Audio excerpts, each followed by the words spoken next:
살펴볼게요. 오전시가라고 되어 있고요. 고대가요, 향가, 고려가요, 한시, 시조, 가사, 민요 그러면 1순위, 2순위, 비슷하게 3순위, 그 다음에 이 정도 비슷하게 4순위, 고대가요, 5순위. 한 요 정도로 집중해서 출제 비율이 높다더라. 초중고 친구들 지금 보고 있는 관동별곡 있죠? 관동별곡은 여기에 들어가요. 그래서 가사 작품은 중요하다. 나오는 것들은 꼭 확인해 놓으셔야 합니다. 주제는 나올 때마다 확인해 놓으시면 되고, 얘네들 됐어. 요거 다음 시간에 시험 본다. 50개도 안 되니까요. 그 정도는 해주실 거라고 저는 믿어봅니다. 자, 시작해 볼게요. 출제 빈도는 낮지만 그래도 나온 것들을 확인해보면 고대가요, 향가, 고려가요, 한시라고 나오는데 여기서는 어디냐? 향가에 좀 집중해서 보긴 할 거예요. 우선 옛날 거 고대가요. 고대 부족 국가시대에서 삼국시대 초기까지 향가 성립 이전에 불린 노래다. 향가 밑에다가 쓸까요? 신라. 신라 시절 이전에부터 쓰이는 노래.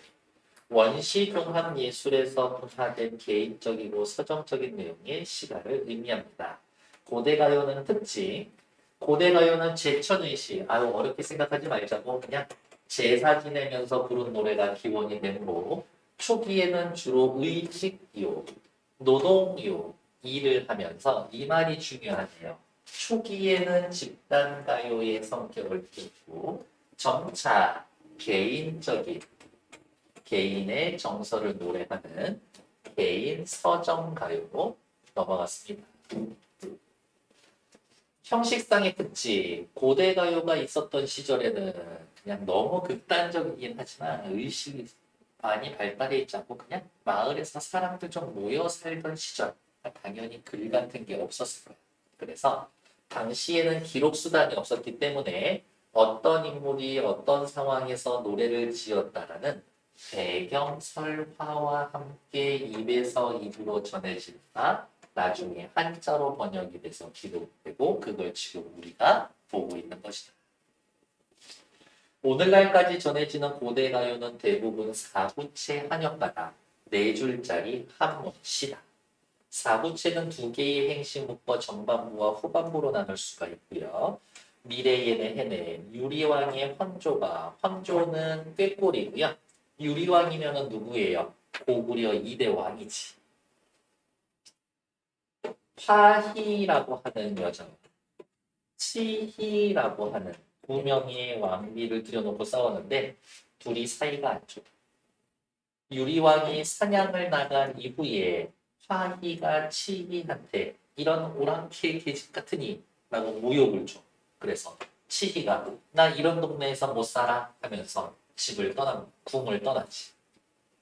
사냥을 떠나갔던 유리왕이 와서 보니까 어머 얘가 얘를 괴롭혀서 얘가 집 나갔다라는 소식을 듣고 미친 듯이 따라갑니다. 내가 잘할게. 돌아가면 안 될까? 잘할게. 했더니 됐거든 하면서 안 돌아오고 자기 고향으로 그냥 가버립니다. 그리고 혼자서 톨레 돌아오다가 나무가 있었고 이 나무 밑에 앉아서 잠깐 쉬고 있었는데 나뭇가지에 꾀꼬리 두 마리는 암놈, 순놈 해서 너무 사이가 좋아요. 근데 나는 지금 너무 외로워요. 라는 이야기 노래다. 시작해볼까요? 별거 없어요. 여기에 나오는 것들은 신경 쓰지 않으셔도 됩니다. 펄펄 나는 적개꼬리, 암수서로 정답보다 외로워라 이 내용은 네와 함께 돌아갈 곳. 끝. 굳이 필기를 하자면 나는 지금 외로워요. 하지만 꾀꼬리는 어떻게? 암수서로 정답지. 그러니까 나하고 꾀꼬리는 서로 정서가 대조됐다. 가뜩이나 혼자 내비둬도 괴롭고 외로울 텐데 꾀꼬리를 보니까 더욱 외롭죠. 밑에 정서 자극물이라고 써있지만 이거 학교에서 배우게 된다면 무조건 객관적 상관물이라고 해서 배울 거예요. 객관적 상관물. 객관적 상관물은 우리 현대시 배우면서 배웠었던 그 개념에 있었으니까 객관적 상관물, 감정이입 대상 거기 페이지를 찾아보시면 되겠고요. 외로워라 이내 몸은 나의 몸은 외로워요라고 되어 있기 때문에 문장 순서 바뀌어 있어요. 도치. 위와 함께 돌아갈고 나 누구 같이 돌아갈 사람 있나? 없고 답이 정해져 있지만 물어보고 있지 설이 없어요. 됐을까요? 이 시는 더 이상 해놓을 게 없다.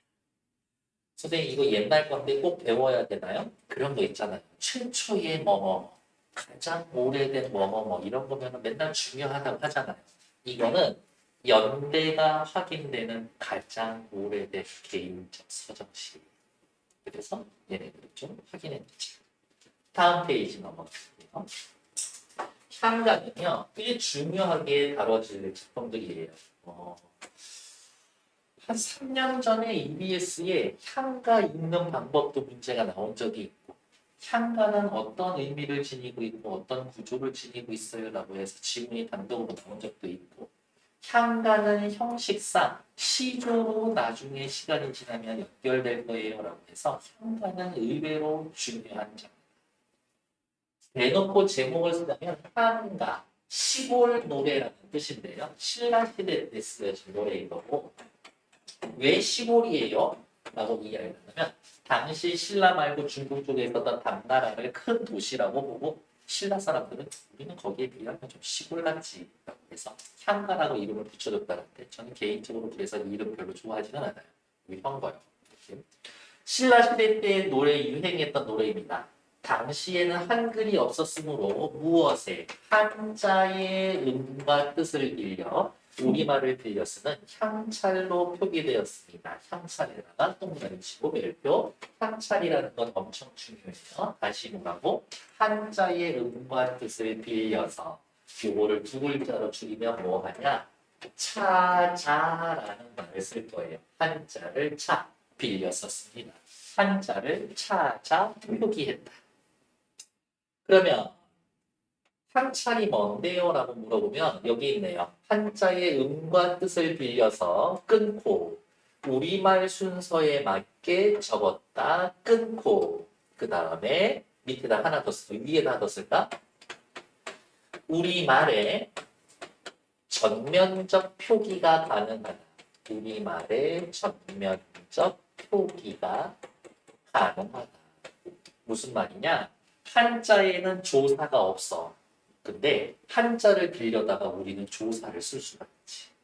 느낌은 이런 느낌이야. 옆집에 가가지고 어떻게 드라이버를 2개를 빌려왔어. 그래서 나사를 쪼였지. 그리고 그 빌린 드라이버로 라면 끓여서 젓가락으로 써서 먹는 그런 느낌인 거죠. 우리말의 전면적 표기가 가능하다. 그러면 밑에다가 대놓고 써드릴까요? 뭐라고? 중국에는 없는 형식, 형태소까지도 표기가 가능하다. 형식, 형태소까지 표기가 가능하다. 라고 써놓으면 될 것 같아요. 형식, 형태소. 조사, 어미가. 요거 있죠? 요렇게 써져 있었다면 생사로은이라고 읽어야 되는데 당시 신라시대 사람들은 이렇게 써놓고 살고 죽는 길은 이렇게 읽었다. 시험 문제는 뭐가 나오냐? A, B, C, D 해놓고 얘는 뜻을 빌렸고 마지막 글자는 음을 빌려 쓴 겁니다. 구분하는 겁니다. 이게 당신 토요일 같은 건데. 자, 이래도 되나 싶을 만큼 자세히 설명할 거예요. 그래도 토요일날 보면 진짜 많이 나가지 않을 거야. 이렇게. 됐고요. 어쨌든 한자를 빌려서 우리말을 표기한다? 되게 획기적인데? 근데 단점이 있어. 한자를 알아야 돼. 신라시대 때 한자 아는 사람들은 어쨌든 한자를 표기해서 사용해야 되니까 승려나 화랑 사이에서 주로 썼습니다. 내용상의 특징으로는요. 시간이 지남에 따라서 향가의 향유층이 점차 확대되었기는 했지만 기본적으로는 승려, 귀족이 많았기 때문에 스님들 무슨 얘기예요? 부처님 멋있어요. 표현. 종교 종교적 노래가 가장 많다. 그 이외에도 민요, 동요, 토속 신앙과 관련된 노래, 임금을 그리워하는 유교적 노래를 담은 노래들도 많고 형식상 특징. 신라 시대의 향가는 처음에는 4줄, 그 다음 8줄, 그 다음 10줄 이렇게 늘어났었는데 단순하고 조금 복잡하고 가장 잘 가다듬었고 향가의 초기 형태는 민요나 동요가 구전되어 정착된 형식입니다. 라고 이야기를 했고 팔구체, 사구체와 팔구체에 있는 과도기적 형태로 사구체의 형태가 2배가 된 겁니다. 처음에 4줄 쓰다가 그 다음에 8줄 쓰다가 또 말이 늘으면 또 4줄 늘려서 써야 되는데 이 4줄 늘릴 걸 줄여서 2줄로 딱 압축해서 쓴다. 좀 신경 쓴 티가 나지 않나? 그래서 19체, 8구체에서 남구 마지막 2줄이 추가된 가장 완성된 형태의 향가다. 산회가라는 별칭이 있습니다. 보통은 442로 나타나 있는데요. 꼭 442는 아니에요. 이런 식으로. 낙구는 감탄사로 시작한다. 밑줄 치고 별표. 맨 마지막 2줄. 그러니까 어디가 있어? 하나, 둘, 셋, 넷, 다섯, 여섯, 일곱, 여덟, 아홉, 열. 마지막 요 2줄은 항상 감탄사로 시작합니다. 그러면 이 정도로 정리해 줄 수 있지 않을까? 19체 향가는 3단 구성이고요. 마지막 3번째 서드는 어떻게? 항상 감탄사로 시작을 합니다. 3단 구성으로 되어 있고 감탄사 마지막에 감탄사로 시작한다고? 뭐처럼? 시조처럼. 그래서 향가를 시조의 원형이다 라고 보기도 한다고. 밑에 나와 있는 제막매가는 저기 당신의 첫 단원이걸? 2학기? 그래서 얘는 꼭 확인하셔야 돼요. 내신 보는 것처럼 지금 설명을 할 거예요. 이 작품들은 중요하니까. 옆에 나와 있는 거 딱히 보실 필요 없고요. 여기에 나와 있는 부분들을 최대한 자세하게 설명을 할 거예요. 자, 일단 제목은 제막매가라고 되어 있고요. 죽은 누이를 위해 제를 지내며 불렀던 노래 이런 뜻입니다. 죽은 누이를 위해 제를 지내며 불렀던 노래. 제목에서부터 어떻게 혈육이 죽었지. 슬프지 않을까? 쓰신 분 봤더니 월명사라고 해서 스님이죠. 스님인데 형제가 있어. 형제 있을 수 있지. 자식이 있으면 그게 좀 이상하긴 하겠지만 자식 있을 수도 있어요. 자식 낳고 스님 됐을 수도 있잖아. 이런 것들. 스님이 쓰면은 보통 불교적이고 종교적이고 부처님, 신앙심 이야기한다는데 이거는 굉장히 인간의 보편적인 정서에 대해서 이야기를 할 거예요. 그래서 대놓고 이 시의 주제를 미리 말씀을 드리면 그냥 한자성어 하나 쓸까? 비유집탄 과 종교적 극복. 비육지탄이라는 말은요, 형제 자매가 죽었을 때에 느끼는 탄식. 하지만 슬퍼하고만 있지 않겠다. 종교의 힘으로 그 죽음의, 누이의 죽음의 슬픔을 극복해내겠다. 라는 이야기로 넘어갈 거예요. 자, 시작해봅시다. 여러분들 앞에 이렇게 갈 길이 있어요. 2개인데, 하나는 사는 길이고, 하나는 죽는 길이야. 근데 어디로 가야 살고, 어디로 죽는지 해야 알지를 못해. 한 번에 확 선택할 수 있을 것 같아? 못하지. 왜? 사는 게 선택할까봐? 죽는 게 선택할까봐. 사람은 기본적으로 죽는 걸 무서워해.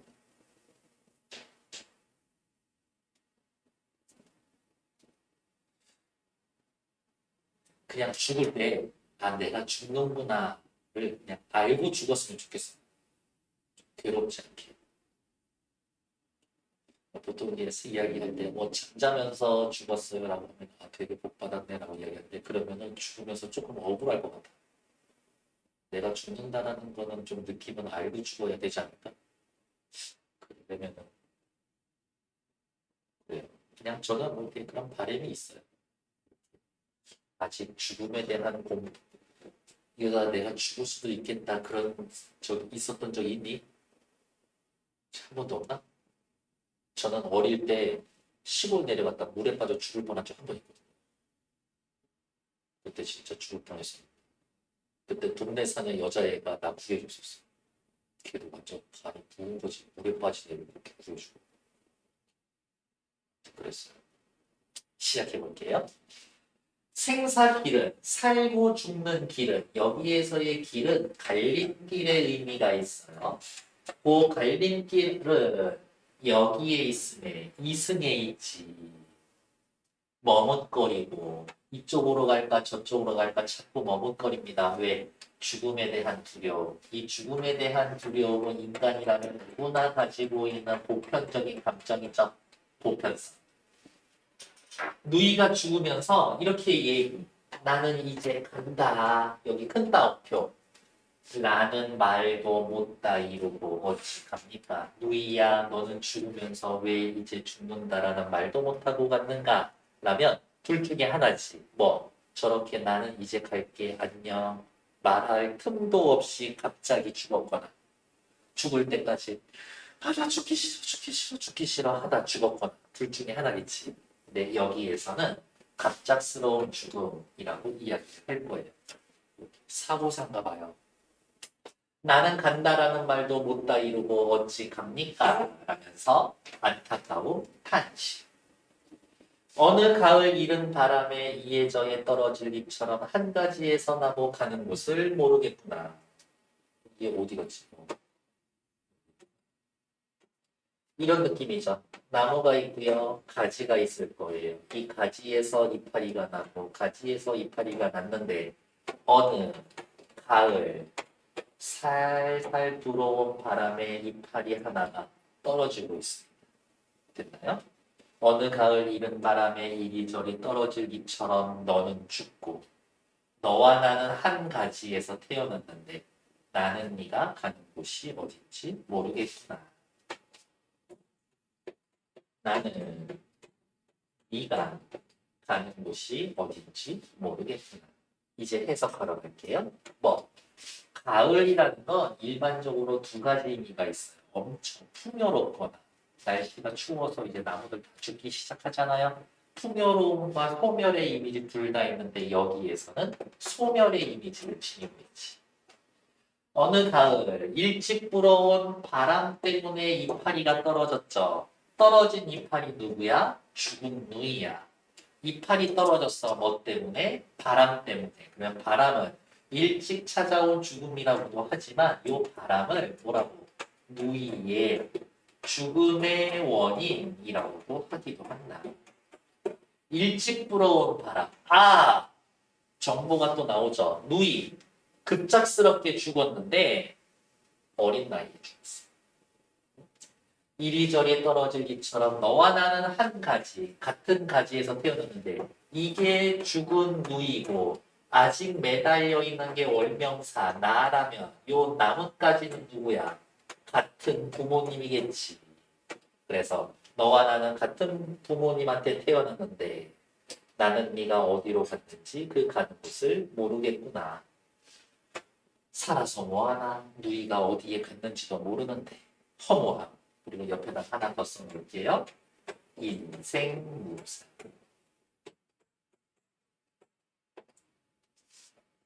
아, 요 두 줄을 묶어서 뭐라고? 낙구라고 이야기를 하고 낙구의 시작은 항상 감탄사로 시작합니다. 미타찰, 불교에서의 이야기하는 극락세상. 미타찰에서 요 말을 넣으면 조금 더 자연스럽지. 미타찰에서 너를 만날다. 그러면 대충 시험 문제 하나 정도 나올 수 있을 거예요. 여기에 나는 간다에 나는 죽은 놈이고 여기에 나온 나는 월명사 이 아저씨. 그래서 이렇게 시작하면 되겠죠. 나 월명사. 슬퍼하지 않고 너를 만날 때까지 돛 닦으면서 기다리겠다. 의지적 태도. 종교를 불교를 믿음으로써 만나고 싶은 소망을 드러냅니다라고 하는데 작년인가 재작년인가 고등부 시험 문제 나온 거를 보면은 뭐라고 했냐면 누이의 죽음으로 인한 슬픔을 종교적으로 승화했다. 종교의 힘으로 초급했다. 극복해내려고 했습니다. 라는 것. 이 정도 확인해 보시면 될 것 같아요. 괜찮을까? 고장고 교과서에는 여기 아까 이야기한 거에서 어느 부분에 더 집중을 했냐면 여기 있죠. 여기에 훨씬 더 집중을 많이 해놨어요. 시조. 그래서 향가가 시조가 됐다. 솔직히 저는 좀 그런 느낌이지. 어쨌든 그렇다. 다음 페이지. 고려가요니까 당연히 고려시대 노래겠죠. 고려시대에 평민들이 불렀어요. 고려의 소교, 속된 노래, 급 낮은 노래. 여요 고려의 노래. 시조 같은 거에 비교해서 조금 길거든요. 그래서 장가라고 합니다. 넓은 의미로는 고려시대 때 불린 노래 전체를 가리키고 경기체가를 포함하기도 하지만 이 경기체가 요거에다 X 해놨지는 따로 배울 거예요. 보통 평민이 부른 민요와 향각의 여요까지만 고려가요로 봅니다. 학교 시험 범위에 고려가요가 나온다? 그러면 가나다 해놓고 고려가요 15번 문제. 나와 같은 갈글의 갈래상 특징으로 알맞은 것은 알맞지 않은 것은 이라고 해서 여기에서부터 여기까지 이 내용이 1, 2, 3, 4, 5로 나눠져 있을 거예요. 그래서 걔네들 구분하시면 되지. 자, 돌아가자고. 고려가요는 고대부터 내려온 밑줄, 민요를 바탕으로 합니다. 작자를 알 수가 없어요, 밑줄. 왜? 주로 평민들에 의해서 쓰이는 거니까. 평민들에 의해서 쓰여지는 거니까. 그런데 지금 우리 배우고 있잖아요. 어느 시기인가 글자, 문자로 정착이 됐을 거야? 언제? 고려가요는 훈민정음 창제 이후에 문자로 기록이 되어 있습니다. 그냥 참고로 말씀을 드릴까요? 기록된 책 이름을 보면 악장가사, 악학괴범, 시용향악,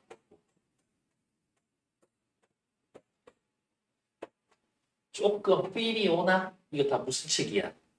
음악책이야. 고려가요는 음악성이 굉장히 뛰어나구나. 음악성이 뛰어나구나. 음악성이 뛰어나구나는 다른 말로 이야기하면 운율 형성하는 요소가 많구나. 운율 형성 요소가 많구나 정도로 기억해 두시면 돼요. 이제 또 밑에 나올 거니까. 구전되던 고려가요는 훈민정음 창제 이후 문자로 기록이 되었다. 조선시대의 지배층은 고려가요가 저급하다라고 보고 밑에다 너무 남녀 사이에 연애하는 얘기를 노골적으로 해서 하는 조선시대 아저씨들 싫어했어. 재수없어요. 지들은 막 척들여놓고 막 술 먹고 막 그 기생들하고 술 먹고 다니면서 밖으로는 하고 엄청 이중적이야. 저급하다라고 봤습니다. 이유는 남녀 상열지사 남녀 간의 뜨거운 이야기라고 해서 저급하다라고 보고 노랫말을 붙이거나 일부 작품을 삭제하기도 했습니다. 지들 맘대로. 근데 공부하는 우리 입장에서는 다행일 수 있어요. 그 아저씨들이 많이 삭제해줘서 배워야 될 고려가요 개수가 좀 줄어들었으니까. 내용상 특징, 남녀 간의 사랑, 자연예찬, 이별의 안타까움 등 평민들의 소박하고 진솔한 감정이 잘 드러나 있다. 형식상의 특징에다가 별표, 대부분 운율 형성 요소라고 보시면 됩니다. 삼음보, 3, 3, 2조, 음수율, 한 줄을 세 덩어리로 끊어 있고 글자 수는 3개, 3개, 2개. 운율을 형성하는 여음구, 조음구가 있습니다. 후렴구라고 이야기도 하고요. 대부분 몇 개의 연으로 구별이 되는 남입니다. 분, 연으로, 분, 연, 체. 노래라고 생각하면 1절, 2절, 3절, 4절이지. 분절제. 각 연마다 후렴구가 붙어 있어요. 후렴구 별표. 후렴구. 매 연의 끝에서 반복되는 구절. 1. 연과 연을 구별합니다. 2. 운율을 형성합니다. 3. 형식적 통일을 줍니다. 4. 의미는 없습니다. 그래서 밑에 잠깐 보시면요. 위 등들과 대평성대라고 되어 있지만 전체 해석할 때 쳐다도 안 볼 거예요. 의미가 없는 걸로 볼 거거든요.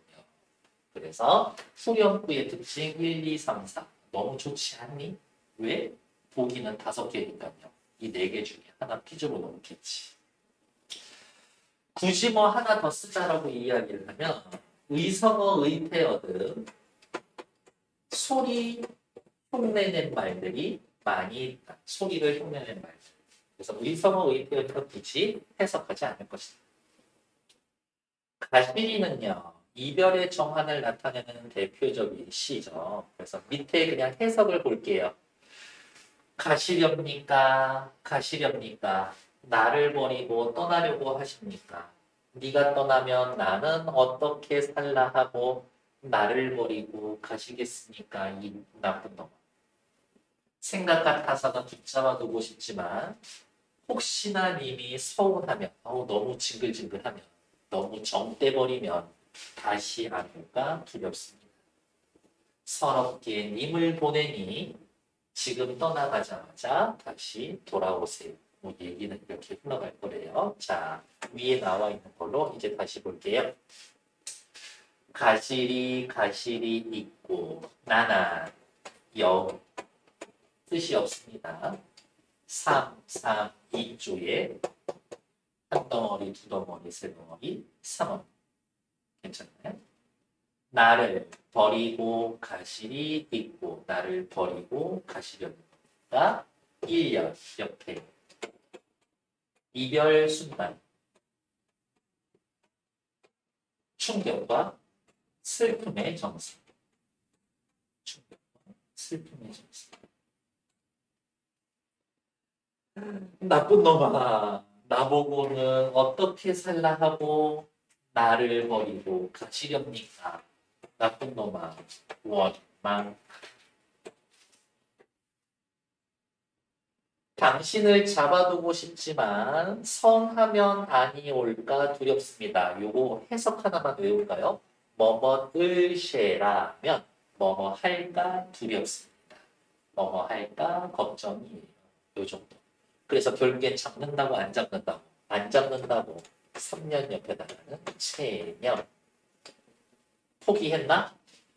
서럽게 님을 보내니 그래도 가자마자 돌아오세요. 그때까지 저 기다리고 있을게요. 제 회를 소망하고 있다. 지금 떠나는 너를 잡고 있지는 않겠지만 그래도 다시 올 때까지 나는 기다리겠다. 정도로 확인해 놓으시면 되고 서론님은요. 해석을 서러운 서럽게 님을 혹은 서러운 님을 이렇게 두 가지로 해석을 할 거예요. 서럽게 님을 서러운 님을 이 정도로 해석을 할 것이다. 밑에다가 쓸까? 서러운 님을 1 서럽게 내가 님을 이 정도로 두 가지로 해석이 됩니다. 어머, 하나의 구절이 두 가지 이상으로 해석된다. 무슨 거? 중립. 여음부, 조음부의 차이는 뭐예요? 라는 것들을 그냥 읽어보시면 되고요. 이렇게 생각합시다. 연의 마지막에 반복되는 거 후렴구라고 하고 그거 나머지 전부 다 그냥 여음부, 조음부라고 얘기해 주시면 됩니다. 다음 페이지. 한시예요. 한문으로 쓰여진 시입니다. 이거는 이렇게 쓸까요? 한문으로 쓴 정형시, 대놓고 정형시. 왜? 글자 수가 여기 볼게요. 1, 2, 3, 4, 5, 6, 7글자. 7글자, 7글자, 7글자. 똑같이 글자 수가 맞춰져 있거든요. 기억나나? 현대시에서 글자 수를 똑같이 해서 운율을 형성해요. 그러면 무슨 율? 음수율. 한시 하면서 배웠어요. 네 줄짜리로 쓰여져 있으면 짝수 번째 쓰여져 있는 애가 노래, 가, 물결, 파라고 해서 음이 비슷하다고. 비슷한 음을 동일한 위치에 넣었습니다. 그러면 무슨 율? 음위율이라는 확인을 했어요. 음수율, 음위율. 글자 수 엄청 따박따박 잘 지킨 정형시다. 한문을 배운 지배층을 중심으로 창작이 되었고 통일신라 이후에 활발히 창작되었습니다. 한글 창제 이후로는 중국에서 시로 엄청난 유명한 아저씨 혹시 2명 알고 있어요? 두고, 이백, 이태백이. 그 아저씨들의 시를 우리말로 풀어놓기도 합니다.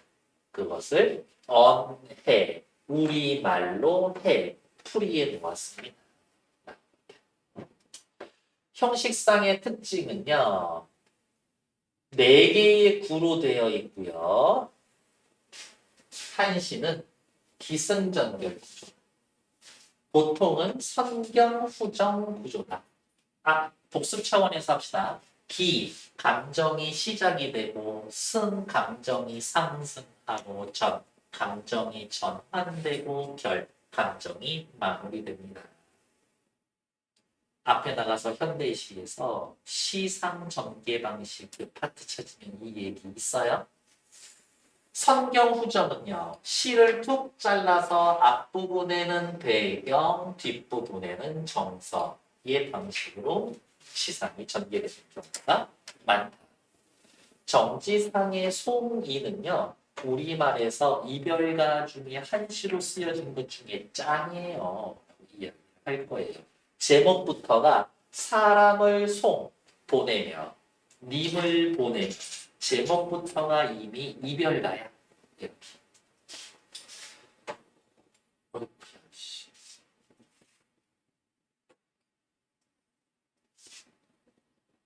여기에 나와 있는 부분들만 옆에 거는 볼 거 없고 우리말 해석만 볼 거예요. 자, 일단 읽어는 볼게요. 살펴봤더니 7글자씩 4줄로 쓰여져 있죠. 7원, 절구. 7글자씩 8줄로 쓰여 있으면 7원, 율시. 이렇게 할 거예요. 이게 글의 종류 뭐예요? 라고 하면 7원, 절구, 한시요. 이렇게 얘기해 주시면 됩니다. 비개인 뚝의 풀빛은 고운데 비가 내리고 난 다음에 풀빛이 정말 싱그럽게 너무 예쁘게 잘 있네. 남포에서 님을 보내며 슬픈 노래를 부른다. 슬픈 노래를 부르는 이유는 뭐다? 님과 헤어졌기 때문에. 대동강물은 언제나 마를까? 대동강물은 마르지 않을 거야. 왜? 내가 이별의 눈물을 해마다 푸른 물결에 더하고 있기 때문에 내가 울어서 대동강물 마르지 않을 거예요. 너무 뻥치고 있지. 자, 정리하러 갑시다. 한시니까요, 기본적으로 기승전결 구조를 지니고 있을 것이다. 비개인 뚝의 풀빛은 고운데 너무 예쁘죠? 하지만 나는 어때요? 슬프다고. 나는 슬픈데 풀빛은 참 예뻐. 그러면 풀빛 위에다가 아까 썼던 거 쓸 수 있을 텐데 나 외로운데 꾀꼬리 너무 다정하게 즐겁게 잘 지내 보여. 나랑 달라. 객관적 상관.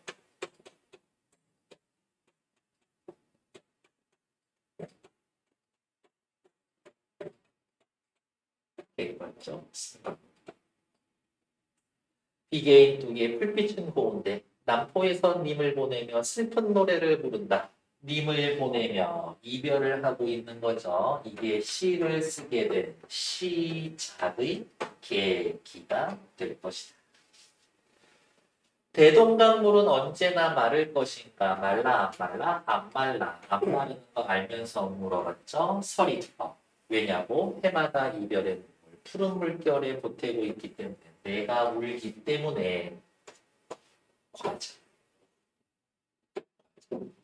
근데 문장 순서를 보면 이별의 눈물 해마다 푸른 물결에 보태고 있는데 대동강물은 언제 마를 것인가? 이게 순서가 조금 자연스럽죠.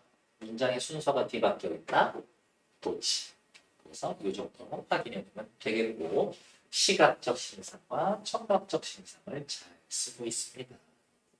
대동강, 남포 여기에서도 뭐 굳이 이야기를 하자면 시에서의 공간적인 이별을 하는 배경이 될 것이다.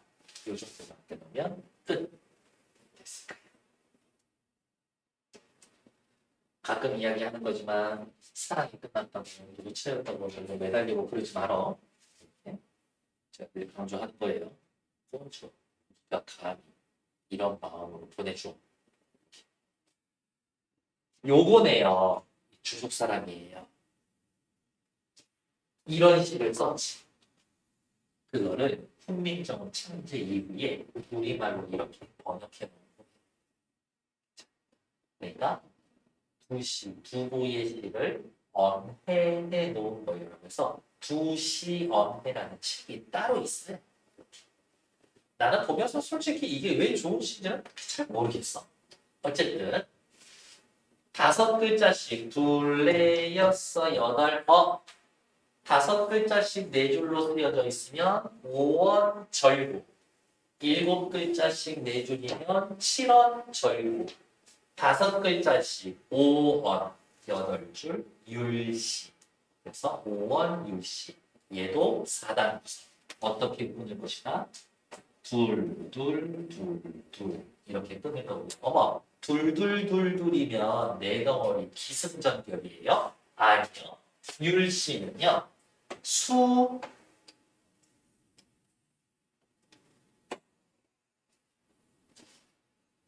율시는요. 수, 함, 경미 이런 식으로 이야기합니다. 무슨 뜻이에요? 라고 하면 해석을 보면 수, 머리, 함, 턱, 경, 목, 미, 꼬리 이런 식이에요. 그래서 시상이 슬금슬금 전개되다가 훅 바뀔 거야. 왜? 머리, 턱, 목은 비슷하게 요 근처에 있잖아요. 마지막에 꼬리는 저기 뒤에 있는 거잖아요. 그래서 시상이 마지막 2줄에서 조금 급격히 변하거나 아니면 이 앞에 내용을 한 방에 확 줄여주거나 그런 식으로 갈 거다. 하지만 수함경미 이런 이야기가 시험에 나온 적은 없다. 참고로 알아두시라 라는 거고 이 시의 제목은요.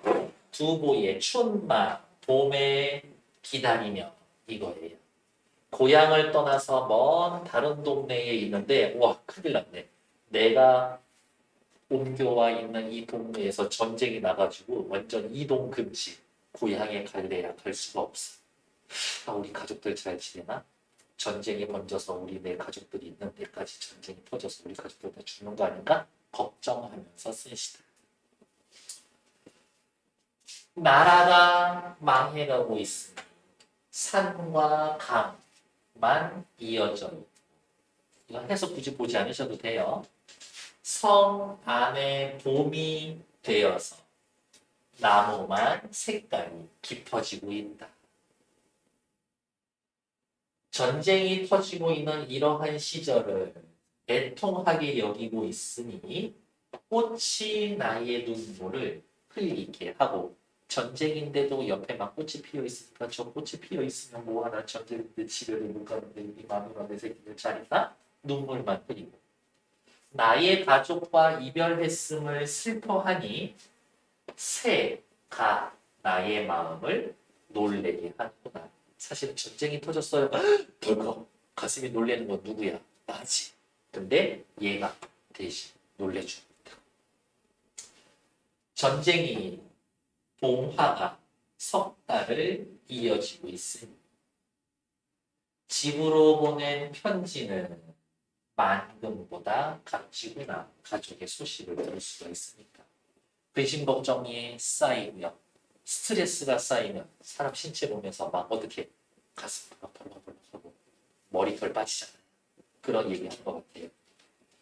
생머리를 백발을 긁으니 또 짧아지고 있다.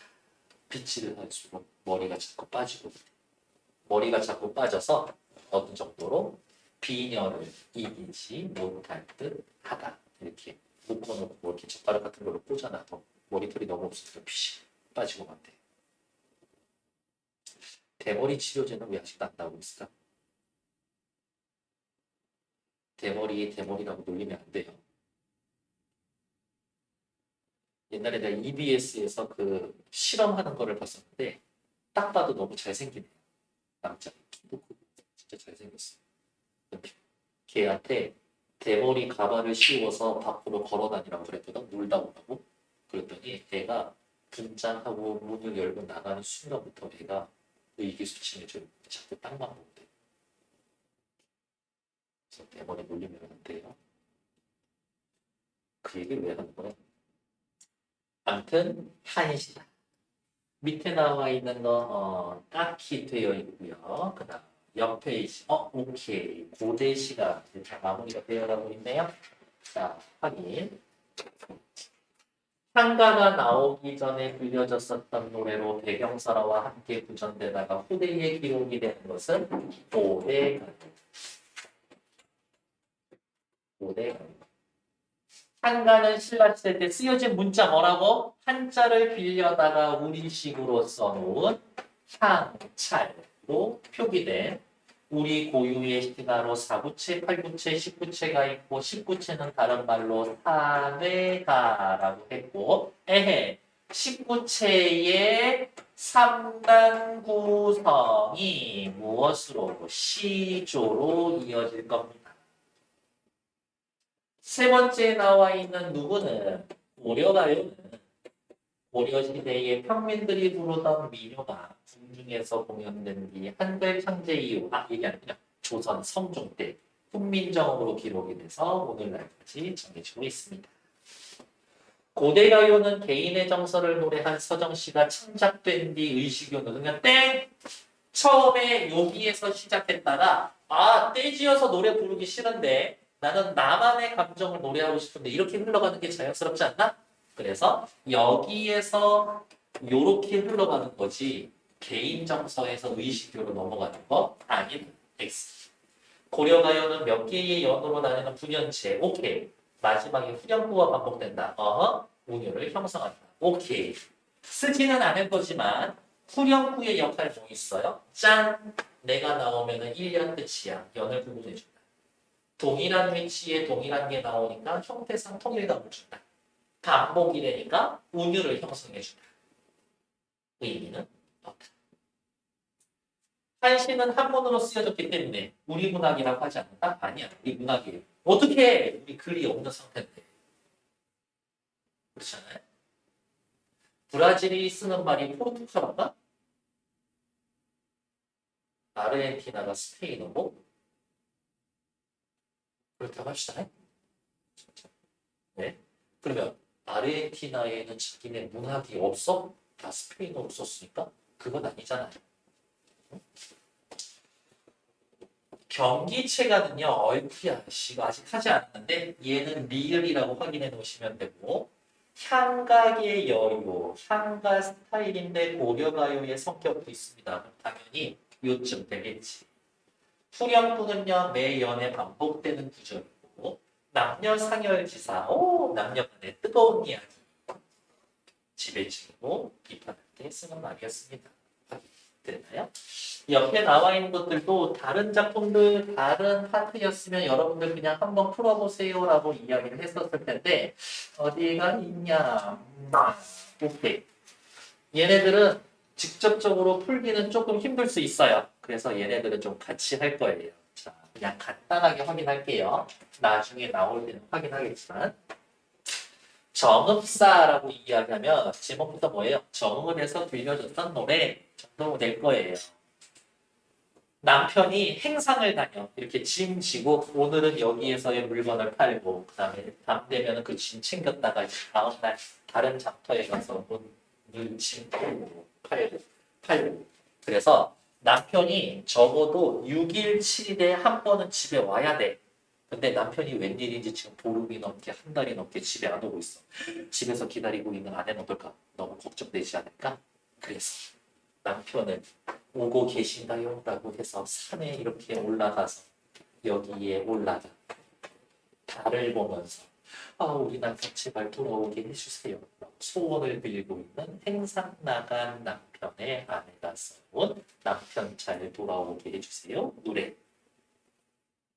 어느 시대에? 백제 시대에. 이 노래 왜 배워야 돼요? 라고 이야기하면 쓸까요? 지금까지 전해지고 있는 현존하는 현재까지 우리에게 전해지고 있는 유일한 백제의 가요다. 그래서 배울만 합니다. 아까도 이야기한 것처럼 가장 오래된 최초의 유일한 이런 거는 문학사적으로 가치가 있는 거잖아요. 설화에 의하면 이 여인이 너무너무 남편 기다리다가 돌이 되었습니다. 라고 이야기를 해서 얘도 하나 더 써놓을게요. 만부석 설화와 함께 전해집니다. 이러한 이야기들은 심심찮게 많이 있어요. 삼국유사 이런 데 찾아보면 남편 기다리다가 돌되는 부인들의 이야기들. 밑에 해석을 그냥 먼저 볼게요. 달님이시여 높이 높이 돋으셔서 멀리 멀리 비춰주세요. 남편, 당신은 시장에 가 계신가요?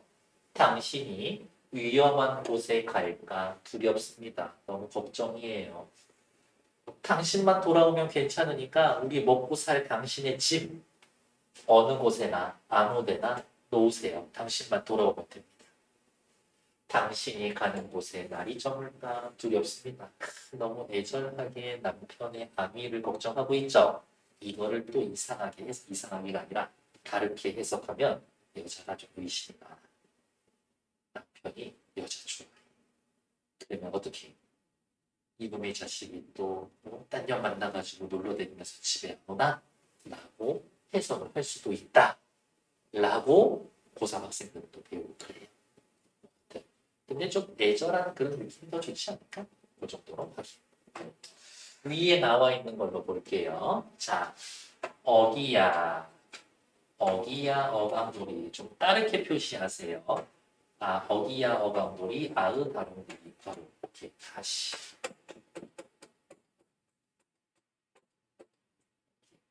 어기야, 뾰족하게. 어기야, 어강돌이, 다롱돌이. 어기야, 뾰족하게. 어기야, 어강돌이, 어기야, 어강돌이. 요 어기야, 뾰족하게. 어기야, 어강돌이, 다롱돌이. 뭐냐? 이렇게 동글동글하게 묶어놓은 애들 후렴. 뾰족하게 묶어놓은 애들 여름. 후렴구 하나, 둘, 세 개를 제외한다면 1단, 2단, 3단 이렇게 해서 백제 가요도 시조의 원형일 수 있다. 설이 있다고. 후렴구를 제외하면 3단 구성. 백제가요가 오히려 시조의 원형일 수도 있다. 라는 그냥 의견이 있다지 꼭 받아들여야 되는 건 아니에요. 시작해 볼게요. 요거 하나 정도만 좀 자세히 하고 나머지 좀 문제 풀고 그 다음에 뒤에 나와 있는 청산별곡 같은 경우에는 해석만 봐도 좀 괜찮고 그냥 한번 들여보는 거예요. 할 수 있나 없나. 그 다음에 동동 걔는 전체적으로 한번 봐야 돼서 다음 시간에는 동동 전체 문제 전체 지문을 제가 프린트 해와서 그거 할 거예요. 이렇게. 달 님이시여 높이 높이 돋으셔서 멀리 멀리 비춰주세요. 이겁니다. 자, 이제 필기할 거예요. 마치 내신 시험 범위인 것처럼 필기할 거예요. 달한테 빌 거예요. 이원의 대상. 이원의 대상. 달의 어떠한 속성 때문에 기원하고 있는 거다? 배기 때문에. 맞으면 하는요. 달아달아 반말 철수야 하늘아 반말 아니야. 달 님이시여라고 해서 요 하는 존칭의 혹격 조사예요. 높은 분 부를 때 하라고 해요. 존칭의 혹격 조사. 그래서 임금하 이렇게 붙이는 거예요. 임금이시여. 달님이시여. 높이봄을 제가 아까 어떻게 해석했어요? 높이 높이. 멀리 멀리. 요 곰은 강조예요. 그냥 앞에 거 곱하기 2 이렇게 생각합시다. 달님이시여 높이 높이 돋으셔서 멀리 멀리 비춰주세요. 하면서 간절함이 드러나요. 간절하게 기원하고. 남편 시장에 가 계신가요? 라면서 빈 하늘 보면서 물어보고 있지.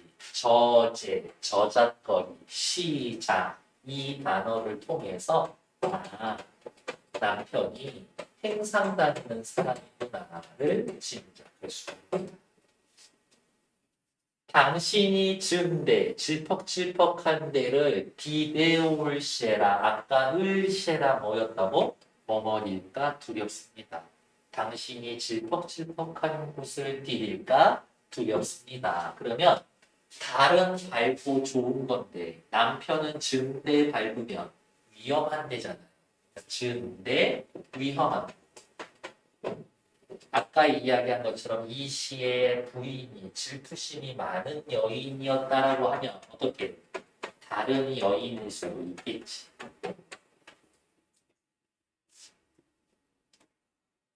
당신의 짐은 아무데나 놓으세요 라고 이야기를 하죠. 그러니까 여기 옆에다가 당신이 가지고 있는 짐, 우리가 먹고 살아야 할 생계 수단보다 무엇? 남편, 당신의 안위가 더 중요합니다.